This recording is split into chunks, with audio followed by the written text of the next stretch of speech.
Hi friend, आपण को पटायत logic channel ले स्वागत।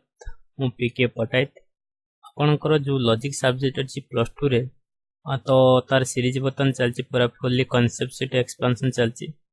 तो आपण को कहबी पूरा एटी त्रिपद चुक्ति अपन चलची। त्रिपद चुक्ति रूल आज एक्सपेंशन हो रूल कोन 4 नंबर रूलटा में आज वर्णना करबा। तो आपण कहबी जदी आपण वीडियोटा पूरा देखंते एवं वीडियोटा बुझी पारला परे आपण वीडियो को लाइक करबे। तापर आपन को एभली इंटरेस्टिंग बली माने लॉजिक हो कि प्लस 2 रे जो हायर एजुकेशन पे आपन इंटरेस्टिंग लागु जे बुझी पाछन कांसेप्ट ताले आपन हम वीडियो को लाइक करस्ते चैनल को सब्सक्राइब करि परिबे। मु जाउछ आपन त्रिपद चुक्ति रो जो फोर्थ रूल को एक्सपेंशन करिवे बे। फोर्थ रूल कोन अछि देखंतु।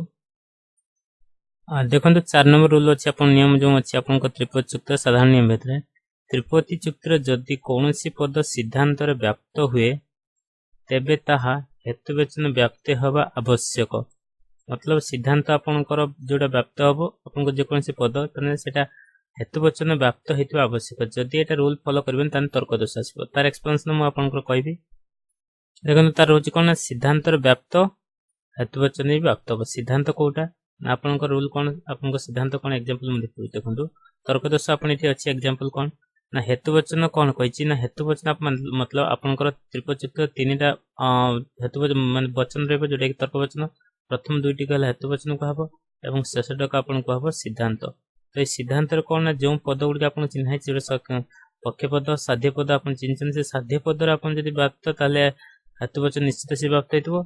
आ जदी पक्ष पद रे आपन को व्याप्त अछि से निश्चित आपन को पक्ष हेतुवचन रे सी मध्ये व्याप्त हेतबो। अव्याप्त हेले हबो किंतु आपन कोन रूल ना हेतुवचन जोटा कि आपन को कोन मेन स्टार पॉइंट आपन को अछि जो सिद्धांत आपन को देखुचंती सिद्धांत रे हेतुवचन सहित रिलेशन कोन आपन को सिद्धांत रो जो पदटा रहइबो सेटा केबे हेतुवचन थारो अधिक हबन व्यापकतर होई परिबो नाही। मन रखतो आपन को जदी गोटे गोटे जिंस आपन देखो समस्त जिंस अछि आपन ठीक अछि समस्त आपन कहले कोन हेतुवचन रे किंतु एठी केतक कहि परिबे किबा समस्त कहि परिबे किंतु आपन को एठी केतक करिके आपन एठी समस्त डिराइव करि परिबे। सेतपा से कहूछु जे हेतुवचन जो सिद्धांत आपन उपनीत होबे हेतुवचन सिद्धांत केबे हेतुवचन थारो व्यापक होई परिबो नाही। मन रखतो सिद्धांत जो लाइन टा आपन जो पद गुडा लिखिबे आपन को सिद्धांत केबे हेतुवचन रो अधिक होबनी।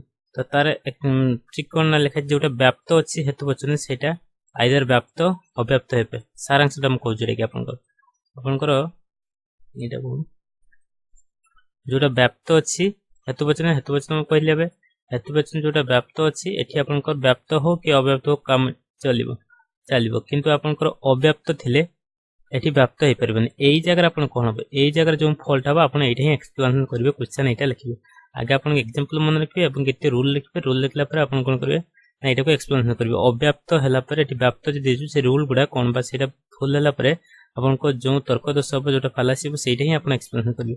तर्क दोष कोन ना आपन को अवैध पक्षता दोष पक्ष पद आपन केतले ए रूल फॉलो करिवे जेटा व्याप्त है को अव्याप्त हे जिवो सॉरी अव्याप्त है कि व्याप्त हे जिवो ताले आपन को से पक्ष दोष हो पक्ष पद आपन चिन्ह के ना आपन को एग्जांपल मन रखियो जेटा अव्याप्त पक्ष दोष तर्क दोष कहजे। जदी परीक्षा रे के पछु अव्याप्त पक्षता तर्क दोष कोन ना आपन के एग्जांपल एक्सप्लेन करिवे एवं पक्ष पद कि भली अव्याप्त हेछि देखिबे। देखुन एठी एग्जांपल अछि समस्त मनुष्य विचारशील सबु मनुष्य द्विपदी सबु द्विपदी विचारशील। देखो आपनकर ठीक कोन आप एठी आ तर्क वचन आ तर्क ए तर्क वचन कोटा आपन व्याप्त अव्याप्त म देखि दोछ आपन को कोटा उतर कहि दोछि। देखो आ तर्क वचन कोटा ना आपन सब्जेक्ट व्याप्त ई तर्क वचन सब्जेक्ट और प्रेडिकेट व्याप्त आपन आई तर्क वचन कोनोसी व्याप्त नाही आपन को ओ तर्क वचन केवल प्रेडिकेट व्याप्त ओ तो केवल प्रेडिकेट व्याप्त। तो एठी आपनकर कोन हम कतर अछि ना हम पाखरे कोन अछि ना जेहेतु ए तर्क के आप नेचु ए तर्क केवल सब्जेक्ट व्याप्त आपन एटा व्याप्त नहीं। तो सेठी आपन चेक करबे जे आपनकर कोन ना जो व्याप्तटा रूल हम फॉलो करबे कोन रूल ए देखो आपन कोन अछि ना एठी आपन को सिद्धांत एटा लास्ट लाइन टा आपन सिद्धांत एटा हला आपन सिद्धांत हो आ तर्क वाक्य अछि एठी।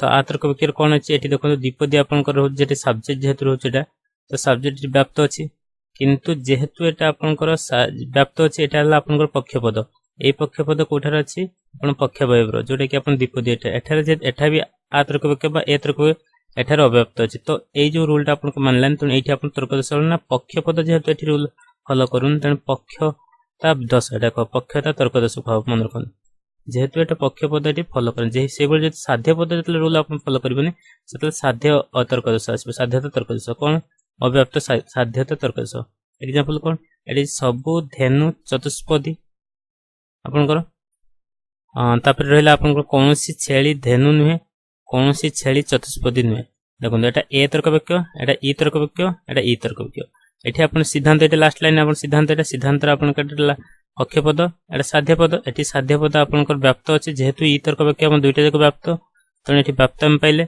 किंतु जेतला में देखिबा आपनकर ए तर्क वाक्य आपनकर साध्य पद कोटा रचना साध्य भयब्र देखो एठी आपण चतुष्पदी जो अछि एटा आ तर्क वाक्य एठी अव्याप्त अछि एठी आपण रूल फॉलो करू नै तने एटा गोटे तर्क दोष एटा ला आपनकर पक्षता तर्क दोष एटा पक्षता तर्क दोष एटा आपनकर साध्यता तर्क दोष मनला तने एटा ला आपनकर तर्क दोष एक्चुअली आपनकर जतले रूल पडुची आपन केवल ता तर्क दोष गुडी ही एक्सपेंशन करिवे आपनकर रूल कहले सेटा फिक्स जदी रूल न होजो ताले कोन प्रॉब्लम सेटा ला आपन सारांश कोन आपन देखले सारांश एटा कोन जोटा आपनकर सिद्धांत रे माने आपनकर हेतुवचन व्याप्त अछि एठी आपनकर अव्याप्त हेले हबो व्याप्त हेले भी चलिबा काम किंतु जोटा आपनकर व्याप्त अछि सॉरी अव्याप्त अछि एठी व्याप्त जदी जिवो एठी आपनकर एटा ही कार्यकारी होबनी एटा होची आपन सारांश लिखिबे एई भली आपन रूल मन को एक्सप्लेन कर परवर्ती आपन अन्य रूल आपन को पय आसीबो एई भली एक्सपेंशन तो आपन को म आउथर कहबी जदी आपन वीडियो रा बुझी पाले जे आपन को लॉजिक कांसेप्ट क्लियर हला तले आपन हम वीडियो को लाइक करिवे एवं हम चैनल को आपन सब्सक्राइब करिवे कारण वीडियो रा